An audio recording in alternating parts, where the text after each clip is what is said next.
episode of Inuyasha Vlogs is brought to you by a Legion of Spiders. Okay, I couldn't resist doing a Dr. Smith joke, obviously inspired by Nostalgia Critic, but yeah, spiders are in this episode, so any arachnophobics, get the fuck out. Alright guys, so we're on, I think, episode... shit. I'll have to title it later on in this vlog.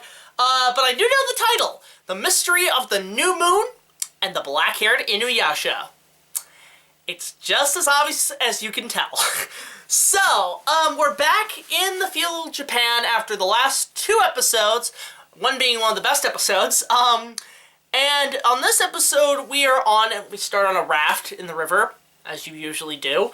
And yeah, I guess they're trying to take upriver, so that way it's a little easier to make the pace go faster for the Sacred Jewel, because most of the time they're on foot, because this is literally Lord of the Rings logic. So basically, Inuyasha's a little annoyed. He wants to pick up the pace a little bit, and they come across this girl named Nazuna, who, her village was attacked by what are called spiderheads, and that poster is not holding up. I apologize.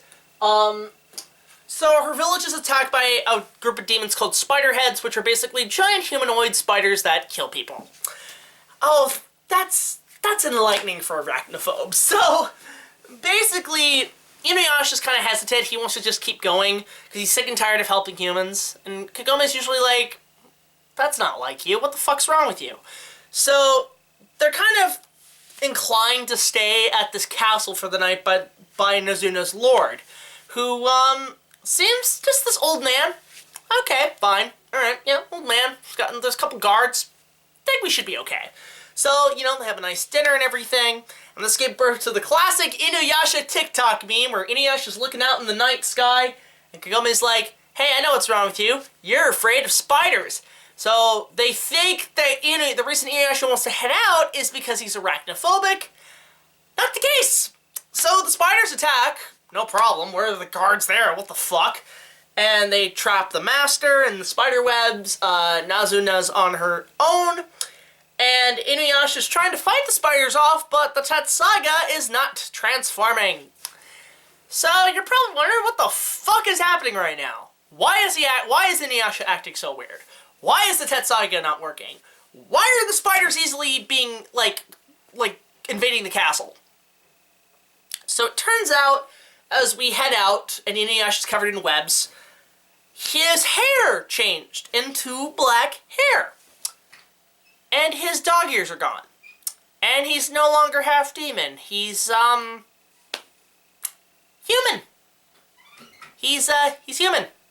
How the fuck is this possible, you're probably wondering. Well, it turns out that at the night of every new moon, when, basically when the new moon is full, or when the moon is dark, so like a solar eclipse in a way, Inuyasha loses his demon abilities and becomes part human, because remember, his father was a demon, his mother was human, so his human form comes out, and therefore his powers are pretty much not available for the next 6 hours, which sucks, or at least the next 12 hours, depending on your time of day.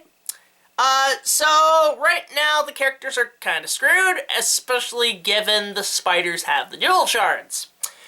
So, thoughts on this episode? I do like this one. I do like this episode. It shows, obviously, that Inuyasha does have a weakness. He is vulnerable. In a lot of states, more than just the hair of the fire rat, he has a weakness where he becomes human. And in that sense, yeah, it adds more suspense and danger to the story. That what if this happens again? What are they going to do? But what's great about this episode is that for the first time in this show's history, we start to see a connection start to bloom between Inuyasha and Kagome. Now, this is probably for a lot of fans, one of the most iconic moments because it's the first time they show real affection for one another. One, Kagome starts crying at a couple of moments, which is really sweet. But then you have Inuyasha showing a lot more of his human side. He shows a bit more concern than usual.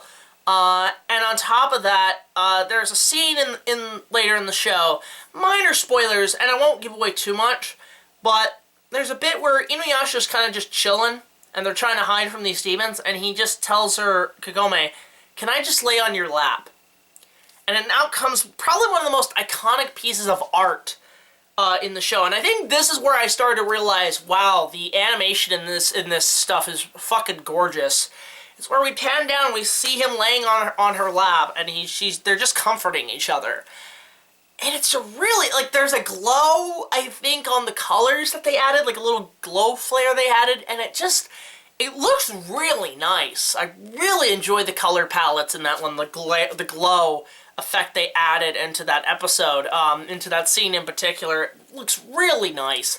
And that's where I thought, wow, that's a beautiful looking show. It had that, it gave me a bit of that legend there that I'm so obsessed about for the last year and a half.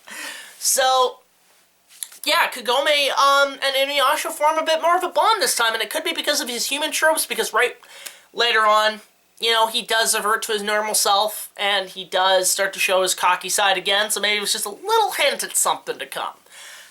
Shippo's kind of funny in this episode. He shows a bit more responsibility for the group. Myoga's here, obviously, to give some exposition. Nazuna is a bit fucking annoying, but she does serve her purpose in moving the plot forward. And then you have the old man who is not who he appears to be, and so on. But the spider heads in this episode, the designs of these monsters are pretty cool.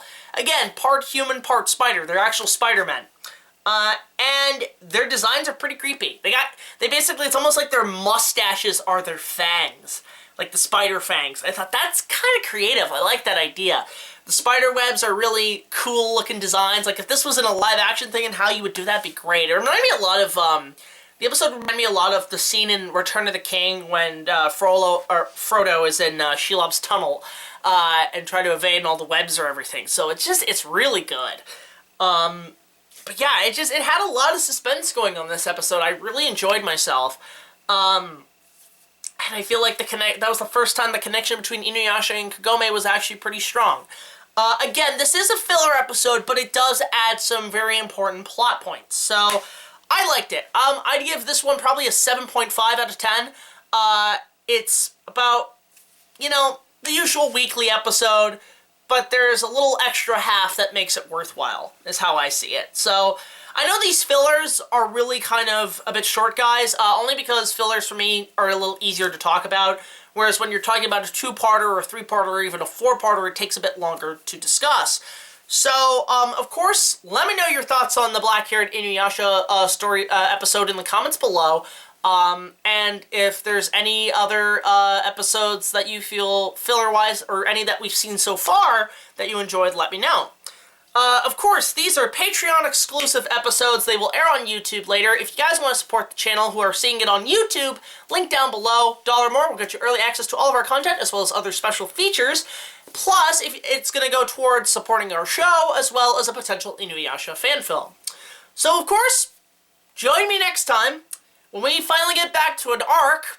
This will be a two-part arc, and is easily one of my favorite episodes of the show. A lot of my favorite episodes are in Season 1.